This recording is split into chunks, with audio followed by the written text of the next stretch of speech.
नमस्कार, आप देख रहे हो जनमत की पुकार। एमसीडी उपचुनाव से एक रात पहले क्या हुआ अशोक विहार में, आपका बड़ा खुलासा। देश की राजधानी दिल्ली में हाल ही में 12 सीटों पर एमसीडी के उपचुनाव हुए थे। इस उपचुनाव के रिजल्ट आने के दौरान आम आदमी पार्टी ने अशोक विहार सीट पर एक गंभीर आरोप लगाया था। आम आदमी पार्टी दिल्ली प्रदेश अध्यक्ष सौरभ भारद्वाज ने आरोप लगाते हुए कहा था कि अशोक विहार सीट पर आम आदमी पार्टी के कैंडिडेट चुनाव जीते हुए थे, लेकिन भाजपा ने बाद में हेरफेर करके वह चुनाव जीत लिए। इसके बाद आज फिर सौरभ भारद्वाज ने अशोक विहार सीट को लेकर मुख्यमंत्री रेखा गुप्ता पर गंभीर आरोप लगा दिए हैं। सौरभ भारद्वाज के अनुसार अशोक विहार सीट पर चुनाव से ठीक एक दिन पहले रात में उज्ज्वला योजना के तहत सिलेंडर बांटे गए। सौरभ भारद्वाज की पूरी बात सुन लीजिए। नमस्कार दोस्तों। हेलो, नमस्कार दोस्तों। आप सबको जानकारी होगी कि कुछ दिनों पहले जो दिल्ली नगर निगम के अंदर बाई इलेक्शन हुए, उसमें हमने बताया था कि किस तरीके से, बल्कि न्यूज़ चैनल्स ने भी रिपोर्ट किया, किस तरीके से अशोक विहार वार्ड नंबर 65 में हमारे कैंडिडेट इलेक्शन में जीत गए थे।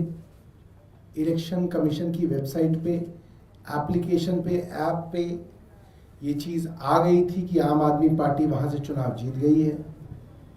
और उसके बाद वहाँ पे पता नहीं क्या हुआ कि उसके बाद उस रिज़ल्ट को वेबसाइट से हटाया गया और फिर उसके अंदर आम आदमी पार्टी को हरा के भारतीय जनता पार्टी के कैंडिडेट को जिताया दिखाया गया। आम आदमी पार्टी के कैंडिडेट ने कल दिल्ली की अदालत के अंदर इसके खिलाफ इलेक्शन पिटीशन दायर कर दी है और वो पिटीशन कल एडमिट हो गई है और उसके अंदर नोटिस हो गया है। और उस पिटीशन के अंदर 3 मुख्य बातें हैं जो ली गई हैं। वो एक तो ये है कि जो आपको बताया मैंने कि पहले आम आदमी पार्टी जीती हुई दिखाई गई और फिर रिजल्ट बदल के आम आदमी पार्टी को हरा के भारतीय जनता पार्टी को जिताया दिखाया गया। दूसरा, उसी अशोक विहार वार्ड में चुनाव से एक रात पहले दिल्ली की मुख्यमंत्री रेखा गुप्ता जी ने वहां पे फ्री सिलेंडर उज्ज्वला योजना के नाम पे गरीबों को बांटे। यानी कि कल चुनाव है सुबह, तो आज रात को वहां पे सिलेंडर बांटे गए, जो कि पूरी की पूरी तरह से गैर कानूनी है। हमने तब भी उसके विषय में इलेक्शन कमीशन में शिकायत की थी, मगर कोई कार्रवाई नहीं हुई, तो उसको अब हमने इस इलेक्शन पिटीशन में लिया है। और जहां पे उन्होंने वो बांटे, जिस जगह पे वो बांटे, वो पोलिंग स्टेशन से भी 100 मीटर की दूरी के अंदर आता है। यानी कि पोलिंग स्टेशन के 100 मीटर के अंतर आने वाले एरिया के अंदर तो आप इलेक्शन ऑफिस भी नहीं खोल सकते, आप चुनाव की टेबलें भी नहीं लगा सकते। मगर वहाँ पे रेखा गुप्ता जी ने उस जगह पे पहले पूरे दिन प्रचार किया और फिर रात को वहाँ पे फ्री सिलेंडर और कनेक्शन बांटे। और तीसरा, हम सबको मालूम है कि वो इलेक्शन बहुत क्लोज था। रेखा गुप्ता जी को भी मालूम है क्योंकि सर्वेस के अंदर दिख रहा था कि इलेक्शन क्लोज है। रेखा जी उस वार्ड के अंदर 9 बार आई और जब अंततः लगा उनको कि आम आदमी पार्टी उस वार्ड को जीत रही है, तो वार्ड नंबर 65 अशोक विहार के अंदर वार्ड नंबर 64 का एक पोलिंग स्टेशन ऐड किया गया, जो कि संभव ही नहीं है। 2022 के एमसीडी चुनाव में जो पोलिंग स्टेशन, जो पोलिंग बूथ उस वार्ड में आते हैं, उसी पर चुनाव हो सकता है दोबारा। संभव ही नहीं है कि आप नया पोलिंग स्टेशन ऐड कर दोगे। मगर जानबूझ के सिर्फ इस चुनाव के लिए एक भारतीय जनता पार्टी का स्ट्रॉन्ग इलाका माने जाने वाला बूथ और उसका पोलिंग स्टेशन, नया पोलिंग स्टेशन उस चुनाव में खास तौर पे ऐड किया गया और नई वोटें, एक तरीके से कहा जा सकता है नई वोटें उस वार्ड के अंदर जोड़ी गई, ताकि भारतीय जनता पार्टी उस चुनाव के अंदर बेहतर कर सके। तो हमने कल वो मुकदमा दायर किया और हमें बड़ी खुशी है कि अदालत ने उस मामले के अंदर संज्ञान लिया है और इलेक्शन कमीशन को और भारतीय जनता पार्टी के कैंडिडेट को इसके अंदर नोटिस दे दिया है। बहुत बहुत धन्यवाद, ये जानकारी आपको देनी थी। कौन से कोर्ट में आपने मूव किया है? रोहिणी डिस्ट्रिक्ट कोर्ट है। रोहिणी डिस्ट्रिक्ट कोर्ट है, और उन्होंने अगर इस पे संज्ञान लिया है तो कौन सी नेक्स्ट डेट ऑफ हियरिंग है? 24 तारीख बुधवार 24 दिसंबर बुधवार को नेक्स्ट डेट है, और जो ऑर्डर है वो अभी हम आपको अपने व्हाट्सएप पे शेयर भी कर देंगे। क्योंकि ये नोट हम लिखेंगे तो क्या लिखेंगे कि नोटिस में किसको नोटिस किया है? इलेक्शन कमीशन और कैंडिडेट बीजेपी की कैंडिडेट को और चुनाव आयोग को नोटिस दिया है इसके अंदर। ठीक है, बहुत बहुत धन्यवाद। सर एक क्वेश्चन है मेरा, मैं से हूँ अतुल प्रसन्न।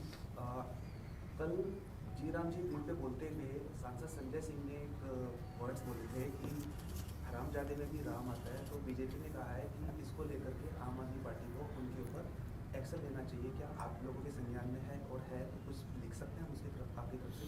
देखिए, हम तो ये जानते हैं कि अदालत पार्लियामेंट के अंदर दिल्ली के प्रदूषण पर बहस होनी थी, और भारतीय जनता पार्टी बहुत डेस्परेट है कि किसी तरीके से प्रदूषण के मुद्दे से पूरी देश का ध्यान हटाया जा सके।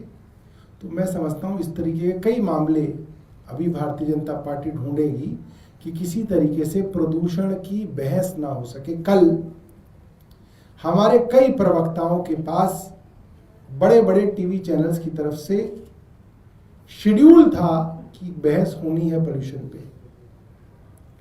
टेलीविजन चैनल्स ने प्रोमो भी चला दी कि रात को दिल्ली के प्रदूषण पर बहस है, मगर उनके ऊपर ऐसा दबाव आया कि चैनलों ने प्रदूषण की डिबेट को ड्रॉप कर दिया। तो कल रात से ही मैंने ये ट्वीट किया था, और कल रात से ही हम ये बात मान रहे हैं कि भारतीय जनता पार्टी प्रदूषण के ऊपर अब कुछ बोल नहीं पा रही है। भारतीय जनता पार्टी की समस्या ये है कि पिछले 10 साल से तो अरविंद केजरीवाल मुख्यमंत्री थे दिल्ली के, तो जब प्रदूषण की बात हो अरविंद केजरीवाल के नाम पे डाल दो और पतली गली से निकल जाओ। अब समस्या ये है कि अब अरविंद केजरीवाल है नहीं, तो अब लोग पूछ रहे हैं भाई लखनऊ में प्रदूषण क्यों है, मोदी जी के अपनी संसदीय क्षेत्र वाराणसी में प्रदूषण क्यों है, पटना में प्रदूषण क्यों है, योगी जी के राज्य में नोएडा में प्रदूषण क्यों है, सैनी जी हरियाणा में भारतीय जनता पार्टी की सरकार चल रही है 15 साल से, वहां गुड़गांव में फरीदाबाद में प्रदूषण क्यों है, गाजियाबाद में प्रदूषण क्यों है इतना। देश के राज्यों की सूची बनाई जाए तो पूरी दुनिया में 100 सबसे प्रदूषित शहरों में भारत के करीब 65 शहर हैं। उसमें दिल्ली तो एक है, 64 शहर तो वो हैं जहां पे मोदी जी की 2 इंजन और 3 इंजन की सरकार चल रही है भारतीय जनता पार्टी। तो अब समस्या ये है कि अब लोग भारतीय जनता पार्टी और प्रधानमंत्री से सवाल पूछ रहे हैं कि भाई आप 11-12 साल से हो सत्ता में, आप कर क्या रहे हो? ना आपने गाजियाबाद के लिए कुछ किया, ना आपने नोएडा के लिए आपने कुछ किया, ना आपने वाराणसी के लिए कुछ किया। तो अब प्रदूषण की बहस को डाइवर्ट करने के लिए भारतीय जनता पार्टी कोशिशें कर रही है। मैं सब लोगों से कहूंगा प्रदूषण की बहस पर ही रहना है, इस पर सरकार से सवाल पूछते रहना है। बहुत बहुत धन्यवाद। अगर आपने हमारा अभी तक चैनल सब्सक्राइब नहीं किया है तो कृपया चैनल सब्सक्राइब कर लें, लाइक करें, शेयर करें, कमेंट करें। तो मिलते हैं फिर किसी और खबरों के साथ। नमस्कार।